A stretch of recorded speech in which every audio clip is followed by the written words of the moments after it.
Raphael, I need you to understand something. This baby, Tyler's baby, it doesn't change what we have. You're going to be an amazing father to this child, just like you are to Emma. That's what matters. Not biology, not whose DNA it carries. What matters is who shows up, and you always show up. Those were the words my wife said to me 3 days after I discovered she'd been sleeping with her ex for 3 months. 3 days after I read text messages that made me want to disappear. 3 days after my entire world cracked down the middle like a frozen lake I didn't know I was standing on.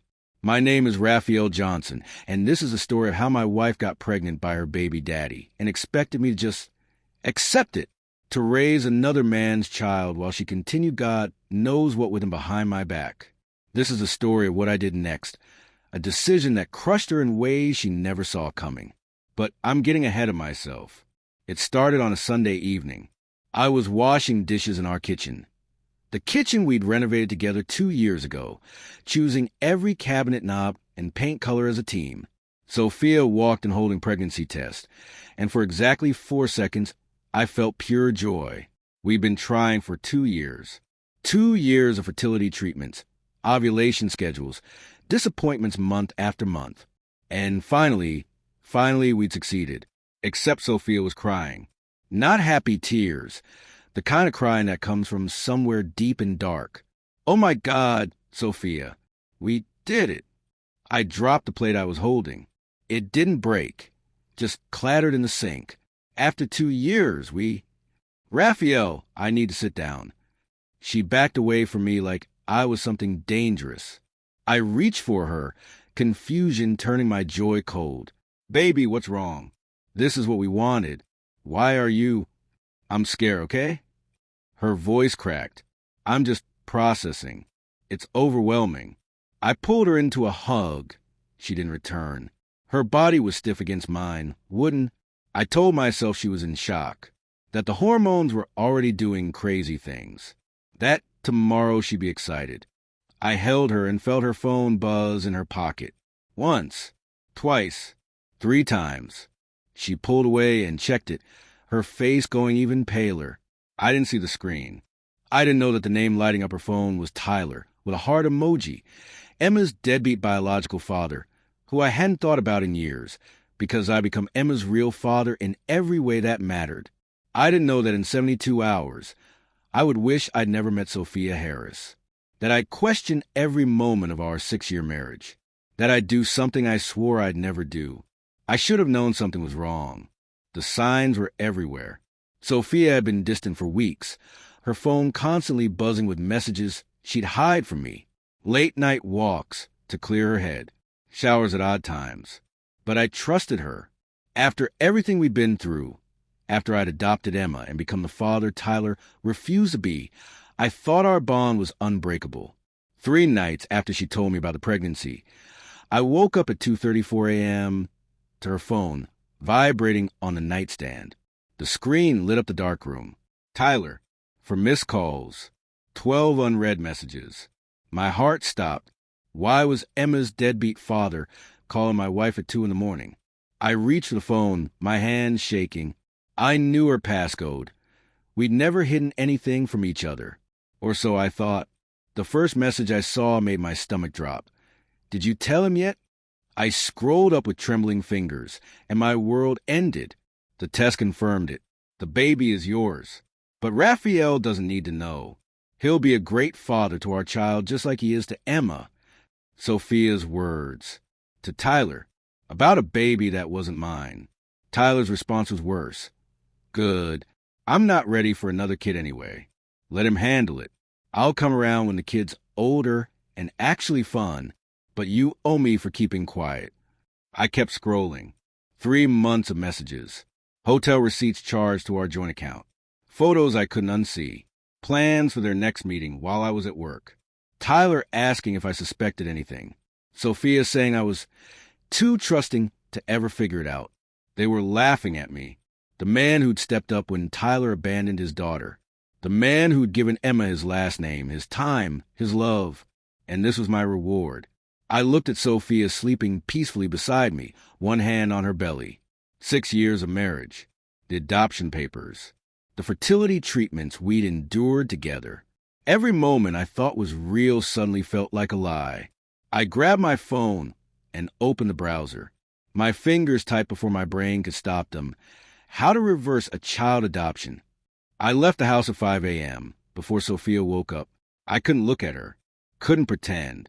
I drove to my office parking lot and sat in my car, reading every single message between her and Tyler, every betrayal, every lie, every moment they'd stolen while I was being a husband and father. My phone rang around noon. Unknown number. Is this Raphael?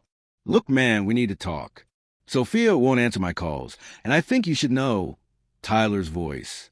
The man who called me a lifesaver when I adopted Emma, because it meant he didn't have to pay child support anymore.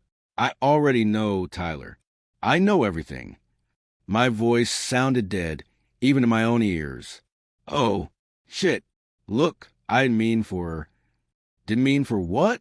To sleep with my wife? To get her pregnant? To plan on having me raise your child while you kept sleeping with her? The words came out cold, precise. I was surprised by how calm I sounded when everything inside me was screaming. Tyler got defensive immediately. She came on to me, man. I was just trying to be in Emma's life. And Sophia started texting me late at night, saying she was lonely, that you were always working. What was I supposed to do?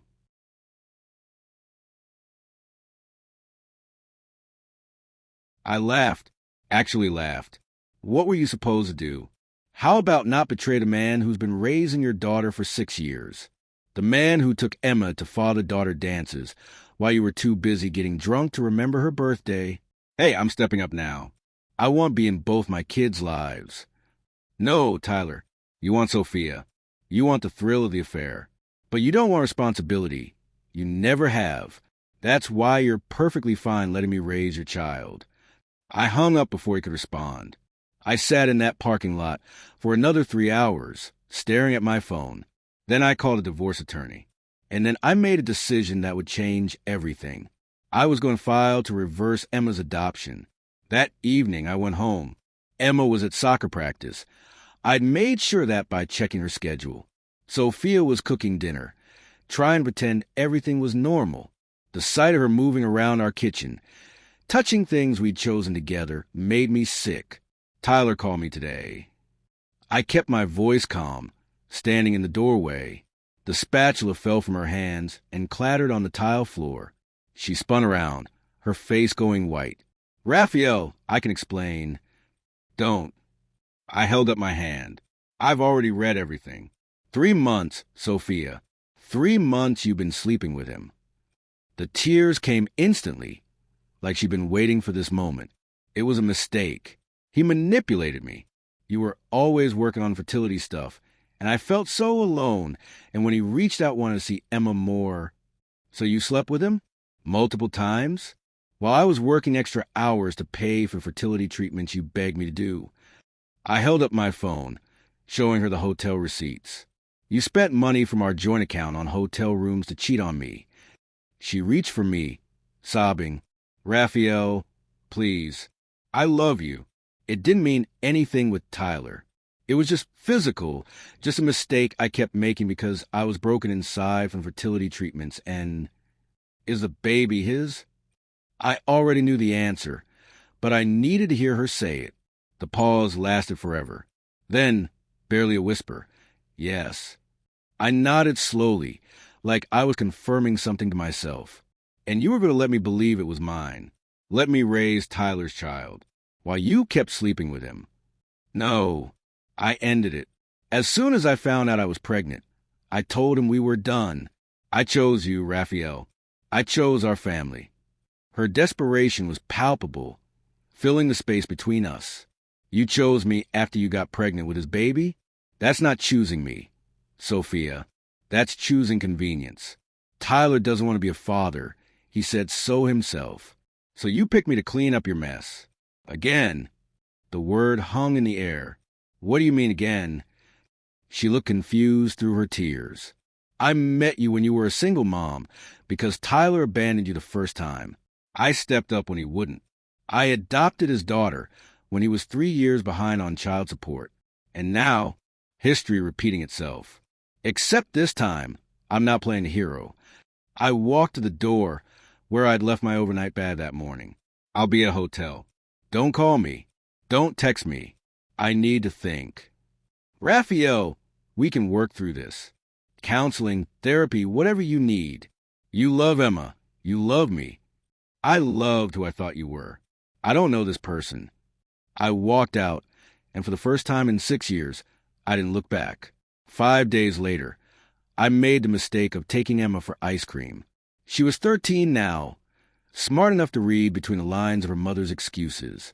She sat across from me at the ice cream shop, her chocolate chip mint melting untouched in the cup. Those big brown eyes, Tyler's eyes, I realized with jolt, stared right through me. Mom says you're on a work trip, but your car's been at the extended stay off Highway 9. I saw it when Aunt Jen drove me to practice. Her voice was quiet but steady. I tried to smile to deflect. It's complicated adult stuff. Are you and Mom getting divorced? She cut me off, and her voice broke on the last word. The ice cream shop felt too loud. A kid screamed with joy in the corner. A couple laughed at another table. Normal life continuing while my daughter's world collapsed. I reached across and took her hand. I don't know yet, sweetheart. Is it because of me? The question I'd been dreading. What? No. Emma, no. This has nothing to do with you. I gripped her hand tighter, desperate for her to believe me. Then what? You guys were fine. You were trying for a baby. You were happy. And then suddenly you won't come home and Mom cries all the time and... She paused, processing something. She's pregnant, isn't she? I heard her on the phone with Grandma. Is that why you left? Because you didn't want another kid? The assumption in her voice that I was the bad guy cut deeper than anything. Emma, the situation is complicated. You're Mom, and I need to figure some things out. Stop treating me like a baby. I'm 13. Just tell me the truth. Anger replaced the hurt in her eyes. She was so much like me in that moment, demanding honesty, refusing to be placated. I stared at her, this girl I'd raised for 6 years, and a war raged behind my eyes. Did she deserve to know? Would the truth destroy her? Your mom made some choices that hurt me very deeply, choices that broke trust in our marriage, and I'm trying to figure out if I can forgive those choices. She was processing. I could see it happening. Then, in a whisper, did she cheat on you? My silence answered. Who? Who would she? She stopped mid-sentence, her face going pale. No, not. Dad wouldn't do that. Tyler wouldn't. She used Tyler's name, not Dad, because to her I was Dad. Sit down. People are staring. But she was standing now, voice rising. Is the baby his? I closed my eyes. Yes. Emma ran, just bolted out of the ice cream shop into the parking lot. I chased her and found her sobbing to gate my car, her whole body shaking. I pulled her into my arms, and she clung to me like she had when she was 7 years old and had nightmares. I hate her, Emma whispered into my chest. I hate her for doing this to you, to us. And in that moment, I realized the full scope of what Sophia had destroyed. Not just our marriage, but Emma's relationship with her mother, the family we'd built, everything. 2 days later, I returned home with an attorney and a folder full of documents. Sophia thought it was just divorce papers. She didn't know about the others. She sat across from me in our living room, trying to be strong, trying to show me she could accept the consequences of her actions. I'll sign whatever you want, she said, her voice barely steady. But I need you to know I'm sorry. I'm so sorry for everything. I slid the divorce papers across the coffee table. These are standard. Irreconcilable differences, adultery cited. You keep the house, since I'm not paying for a mortgage on a place where you cheated on me. I want the truck. My 401k stays mine. Yours stays yours. She nodded, tears already falling. Okay, that's fair. What about custody? For Emma and the baby? I slid another set of papers across. This is where it gets complicated. She picked them up. I watched her eyes scan the first page. Then she went completely still. The color drained from her face. Petition for a reversal of adoption? Raphael, what is this? Emma deserves to know the truth. That I'm not her biological father. That Tyler is. And since Tyler is back in your life and fathering another child with you, I think it's time Emma has her real father on her birth certificate. She laughed. It was a laugh of someone who couldn't process reality. You're joking. This is a joke to scare me, right? You can't reverse an adoption. You've been her father for 6 years. An adoption that was granted based on the stability of our marriage. A marriage you destroyed. My voice was ice. She stood up, papers falling from her hands. You can't do this to her. Raphael, she loves you. You're her dad. Tyler is nothing to her. He doesn't show up. He doesn't care. He's her father, Sophia. And he's about to be father to your other child. So maybe it's time he steps up for both of them. This will destroy her. You know what Tyler's like. He'll disappear again. He'll break her heart over and over. And she'll have no one because you abandoned her out of spite for me. She was screaming now, her control completely gone. I stood, matching her energy with cold fury. I didn't abandon anyone. You did. You abandoned our marriage when you climbed into bed with Tyler.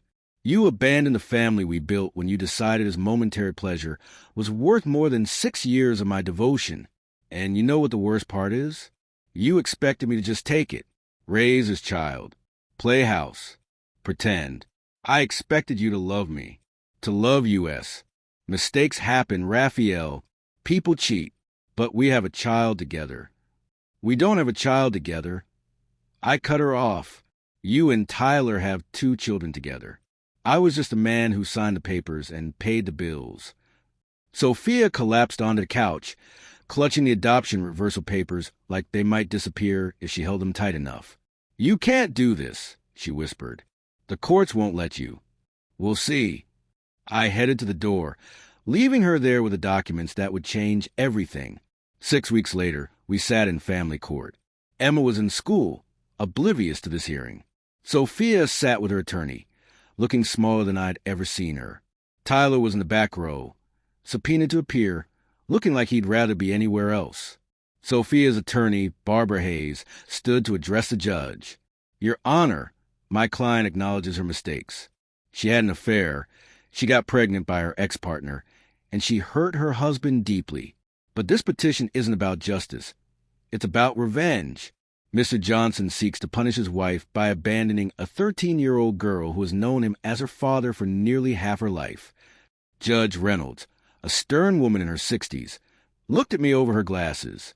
Mr. Johnson, you've been Emma's legal father since she was 7 years old. Why are you seeking reversal now? My attorney stood. Your Honor, my client's adoption was granted under false pretenses. Ms. Johnson represented herself as a faithful partner committed to building a stable family. That representation was fraudulent. She engaged in a 3-month affair with the child's biological father, resulting in pregnancy. Barbara interrupted. Objection. The affair happened years after the adoption was finalized. It has no bearing on the legitimacy of... Overruled. Continue, Judge Reynolds said. My attorney pressed on. Furthermore, Your Honor, the biological father, Mr. Tyler Reed, is now actively trying to be part of Emma's life. He's about to have another child with Ms. Johnson. The child deserves to have her true parentage recognized. That's a lie. Barbara shot back. Ms. Johnson is not reuniting with Mr. Reed. She ended the affair immediately upon discovering her pregnancy. Judge Reynolds looked at Tyler in the back row. Mr. Reed, please approach. Tyler shuffled forward, uncomfortable in a too-tight suit that probably belonged to someone else. He looked exactly like what he was, a man who'd been dragged here against his will. Mr. Reed, do you wish to be Emma's legal father? The judge asked directly. Tyler hesitated, and I saw the calculation in his eyes. I mean, I want to be in her life, yeah, but legal father? That's a lot of responsibility. Raphael's been doing a good job. That's not what I asked. Judge Reynolds cut him off. If this adoption is reversed, you will be financially and legally responsible for Emma. Child support, medical care, education. Are you prepared for that? Tyler swallowed hard. I'm 3 years behind on child support from before the adoption. I'm not really in a position to. Exactly, Your Honor. Barbara seized a moment. Mr. Reed has a documented history of abandoning his parental responsibilities. Meanwhile, Mr. Johnson has been an exemplary father for 6 years. To reverse this adoption would be to place a child in the custody of a man who has proven repeatedly that he cannot or will not fulfill the duties of fatherhood. Judge Reynolds looked at me, and I felt the weight of her gaze. Mr. Johnson, I'm troubled by this petition. Setting aside your anger at your wife, what is best for Emma? And there it was, the question I've been avoiding for 6 weeks. I opened my mouth to say she deserved the truth, but instead I saw Emma at 7, holding my hand on adoption day, wearing her purple dress. Emma at 10, calling me Dad for the first time without anyone prompting her. Emma 2 weeks ago, sobbing in the ice cream shop parking lot about her mother's betrayal, but still clinging to me because I was her safe place. I don't know anymore, Your Honor. The words came out broken, honest. Judge Reynolds closed the file. I'm denying this petition. Mr. Johnson, you are Emma's legal father, and you will remain so. This court will not undo a child's family structure due to marital discord. However, she turned to Sophia.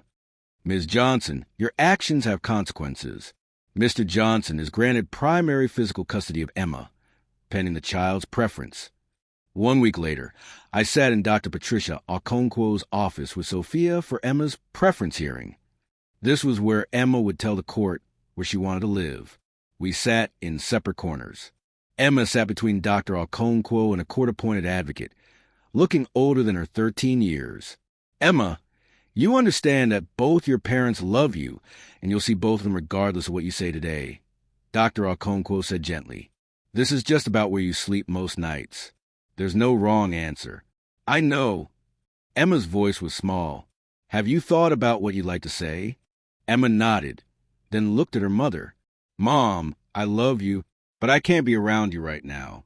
Every time I look at you, I think about what you did to Dad, to our family. And I know you're sorry, but sorry doesn't fix it. Emma, please. Sophia started, but Emma wasn't done. You got pregnant with Tyler's baby while married to the man who actually showed up for me.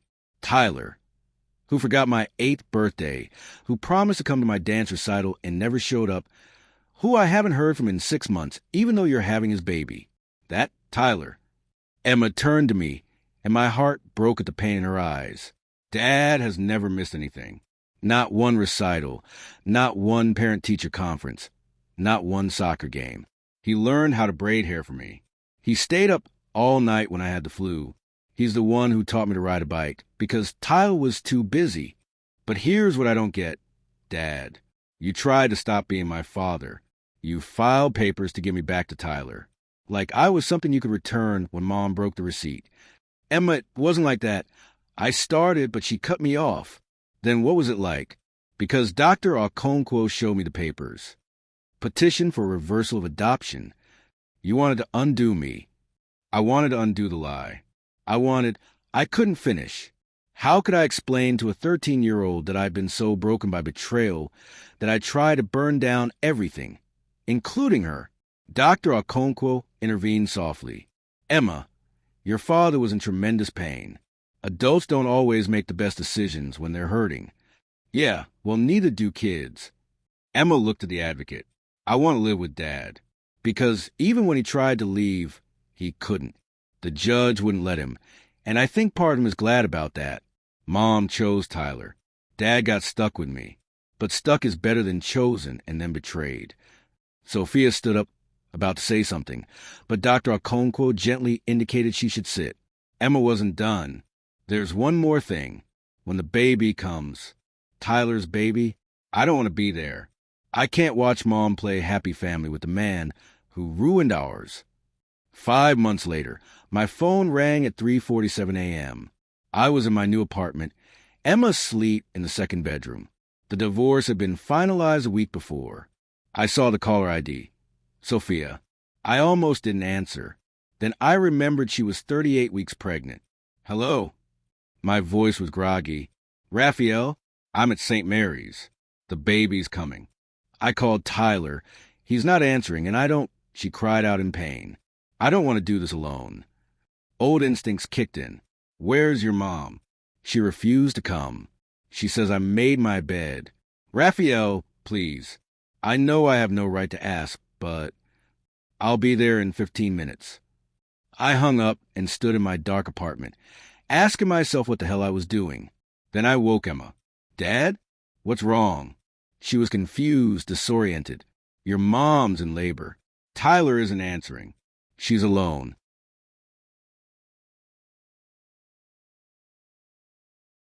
Emma's face hardened. Good. She chose this. I knelt down, taking her hands. I need you to understand something.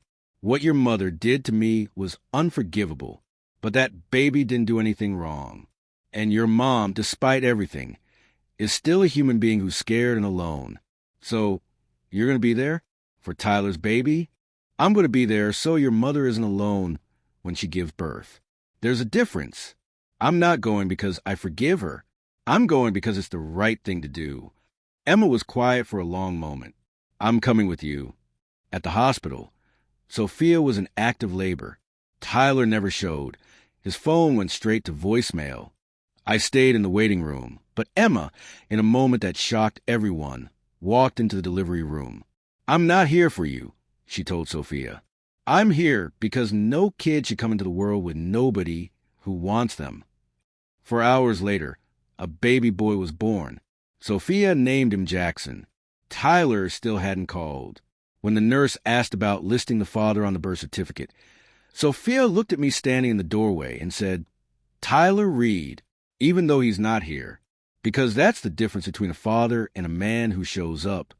As I drove Emma home at sunrise, she asked quietly, if Tyler never shows up, who's going to be there for Jackson? I had no answer. 3 weeks later, I was at the grocery store with Emma when I saw Tyler in the cereal aisle. He saw us and tried to walk away. Tyler Reed. I said it loud enough for the whole aisle to hear. He stopped, turned. Oh, hey man, look, about the hospital thing. You missed the birth of your son. I walked closer, Emma behind me. I was out of town, my phone died, the excuses came automatically. You've had 3 weeks. Have you met him? Have you held Jackson? I'm planning to. I just needed some time to. Emma stepped forward. To what? Figure out if you felt like being a dad this time. Like you figured out for the first 8 years of my life. Tyler looked uncomfortable. You don't understand adult situations. No, Tyler, you don't understand. I cut him off. Do you know what Emma did?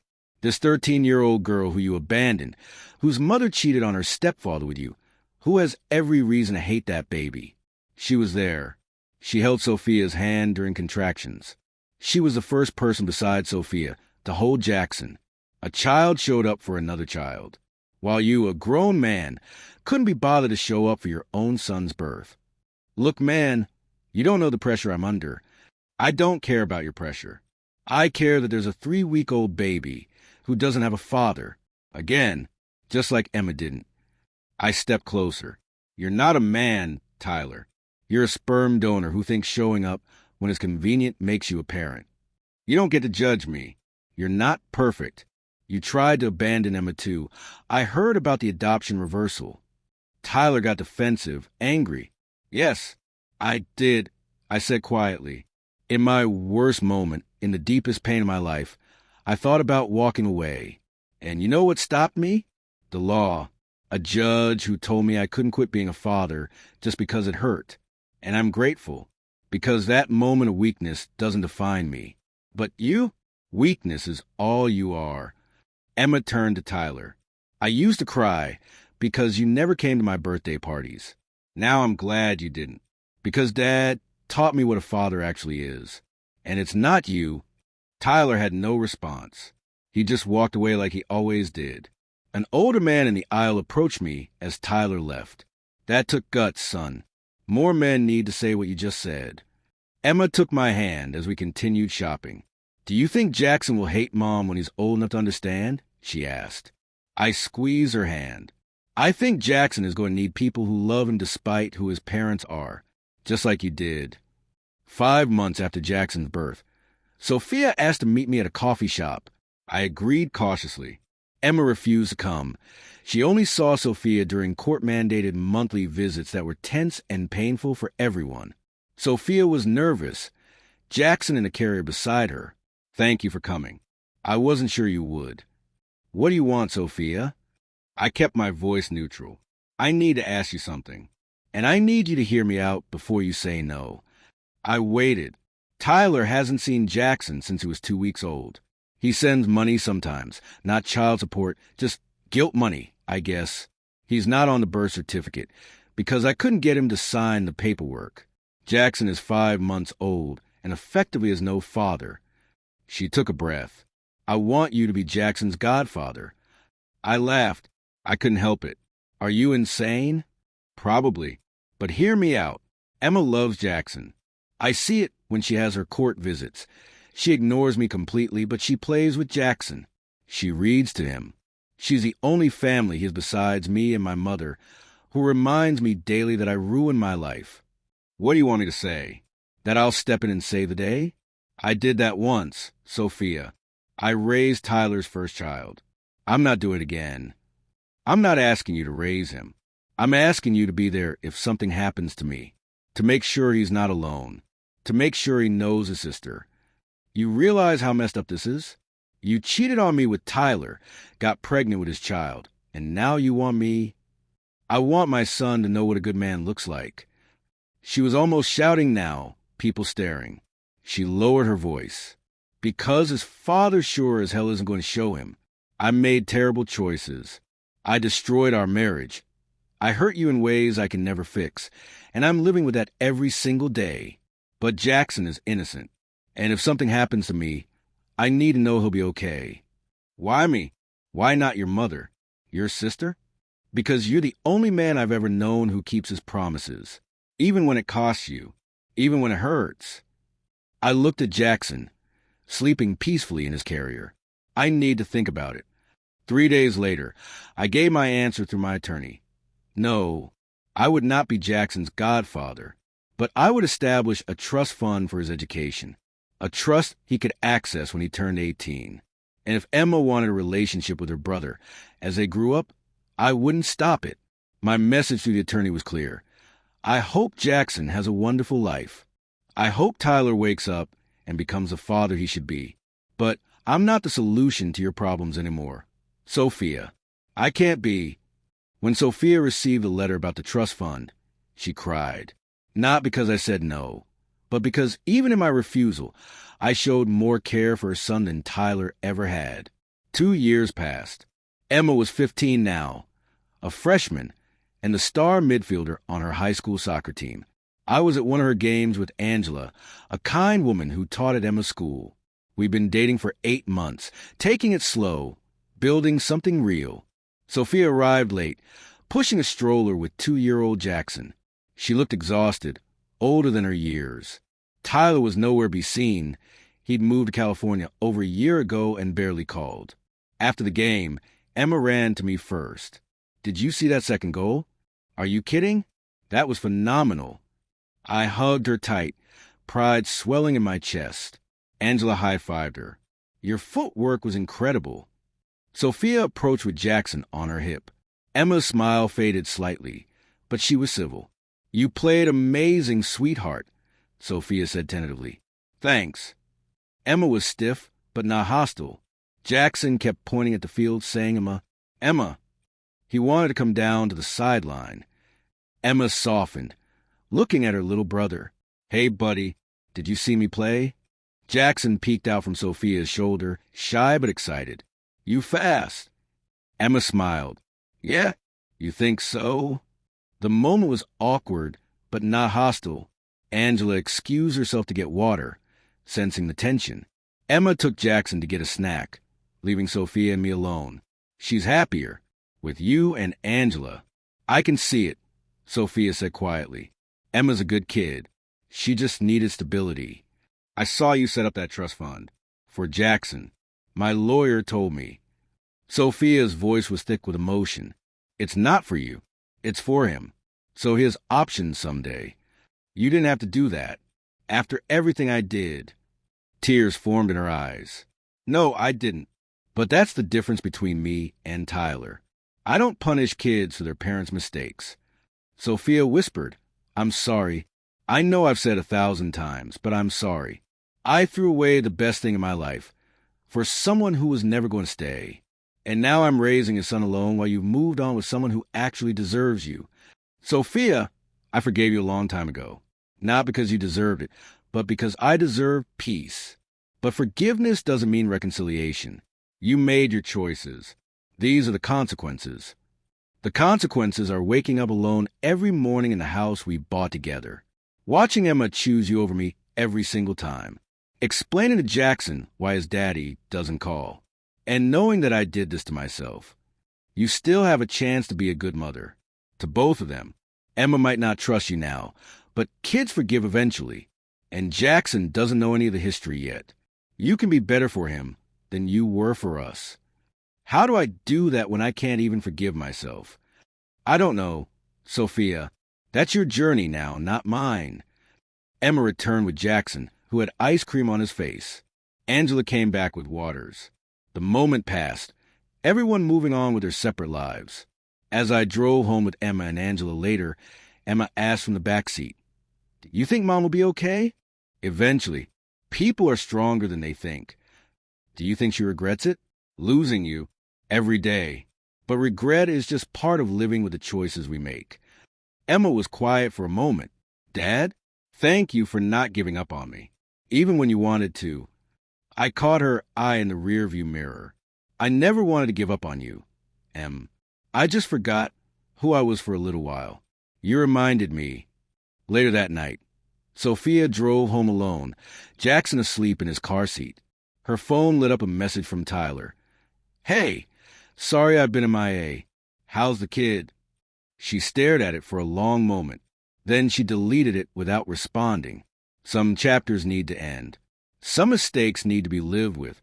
And some men will never change, no matter how many chances they get. I had crushed Sophia, but not with revenge.